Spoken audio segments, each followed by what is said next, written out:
شروع کرتا ہوں اللہ کے نام سے جو بڑا مہربان اور نہایت رحم کرنے والا ہے۔ حضرت عبداللہ بن عمر رضی اللہ تعالیٰ عنہ سے روایت ہے کہ ایک شخص نے رسول اللہ صلی اللہ علیہ وآلہ وسلم سے دریافت کیا کہ اے اللہ کے پیغمبر، بتلائیے کہ آدمیوں میں کون زیادہ ہوشیار اور دور اندیش ہے؟ آپ نے ارشاد فرمایا، وہ جو موت کو زیادہ یاد کرتا ہے اور موت کے لیے زیادہ سے زیادہ تیاری کرتا ہے۔ جو لوگ ایسے ہیں وہی دانشمند اور ہوشیار ہیں۔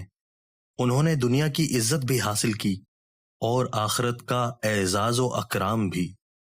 تشریح: جب یہ حقیقت ہے کہ اصل زندگی آخرت ہی کی زندگی ہے جس کے لیے کبھی فنا نہیں، تو اس میں کیا شبہ کہ دانشمند اور دور اندیش اللہ کے وہی بندے ہیں جو ہمیشہ موت کو پیش نظر رکھ کر اس کی تیاری کرتے رہتے ہیں، اور اس کے برعکس وہ لوگ بڑے ناعاقبیت اندیش اور احمق ہیں جنہیں اپنے مرنے کا تو پورا یقین ہے، لیکن وہ اس سے اور اس کی تیاریوں سے غافل رہ کر دنیا کی لذتوں میں مصروف اور منہمک رہتے ہیں۔